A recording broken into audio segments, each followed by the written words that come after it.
सल्लल्लाहु अलैहि वसल्लम ने फरमाया कि ये मुजाहिदीन की सरजमीन है और एक एक मरने वाले के माँ बाप आलम इस्लाम को पुकार पुकार कर कह रहे हैं, ये मसला सुन्नी शिया का नहीं है, ये मसला देवबंदी बरेलवियों अहले हदीस का नहीं है, ये मसला मस्जिद अक्सा का है, बैतुल मुक़द्दस का है। वो कह रहे हैं कि देखो हम तो अपनी जानों को कुर्बान कर रहे हैं, तुम कम से कम अपने आंख में आंसू लाकर अल्लाह से दुआ करो हमारे लिए कि अल्लाह हमको इन जालिमों पर गलबा अता कर दे।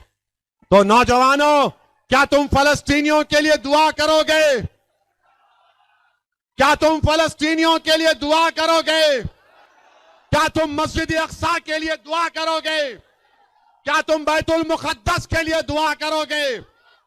क्या तुम डरोगे जालिमों से?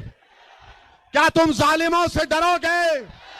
क्या तुम मौत से डरोगे? तुम अल्लाह से डरोगे? तुम अल्लाह से डरोगे? तुम किससे मोहब्बत करोगे? तुम रसूल अल्लाह सल्लल्लाहु अलैहि वसल्लम से मोहब्बत करोगे। तुम करोगे ना कमली वाले से मोहब्बत? हम सब करेंगे ना, क्योंकि हम उनका सदका खाने वाले। जी, ये बेंयामिन नेतन्याहू को समझाओ, सीज फायर करो। 12-15 लाख फलस्तीनी बेघर हो गए, मगर मैं देखा हूं उनके हौसलों को, ये मौत से डरने वाले नहीं है। वो जो घर अपना बनाते हैं ना गौर साहब, गवर्नमेंट उनको जमीन नहीं देती, गवर्नमेंट उनको जमीन नहीं देती। आप ताजमहल बनाना चाहते बनाओ, मगर एक बात याद रखो, एक बात याद रखो, ताजमहल बनाते वक्त हम गरीबों के घर को तकलीफ मत दो, हम गरीबों के घरों को तकलीफ मत दो आप। हम बड़े खून और पसीने से, अपने आंसुओं से हमारे घर की एक एक ईंट को बनाए हैं। हुकूमत का तो काम यह होना चाहिए कि कोर्ट को लोग जाने से पहले वो अच्छा फैसला करे। और कांग्रेस की हुकूमत तो 5 गारंटी दी थी ना, आप गारंटियों पर आपको वोट मिला, आप गरीबों की मदद करने के लिए आए हैं। मैं कांग्रेस की हुकूमत को याद दिलाना चाहता हूं, 2013 का लैंड एक्विजिशन का कानून यूपीए की सरकार मनमोहन सिंह ने बनाया था। आप उसको सामने रखो, आप उसको सामने रखकर फैसला करो।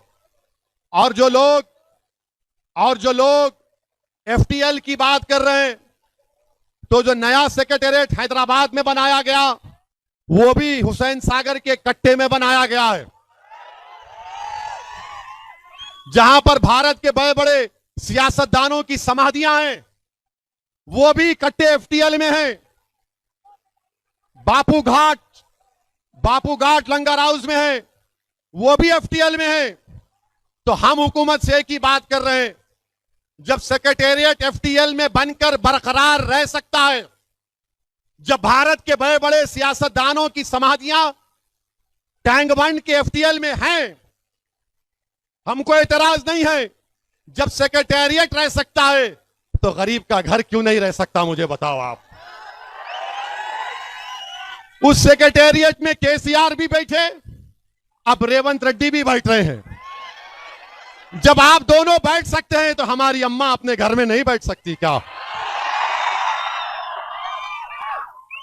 जब वो सेक्रेटेरिएट एफटीएल में है, तो मेरे भाई, जहां पर हुकूमत फैसले करती है वो खुद लेक बेड में है, तो आप हमारे बेड को क्यों छीनना चाह रहे हैं? आप अपनी कुर्सी पर बैठो, हम अपने घर में रहना चाहते हैं। तो हुकूमत का काम यह है कि अच्छा फैसला करें। आप खूबसूरत बनाना चाहते हैं, हम तैयार हैं, मगर मेरे भाई, हमारे गरीबों के घर को भी आपको देखना पड़ेगा। और हम उम्मीद करते हैं कि हुकूमत एक अच्छा फैसला लेगी।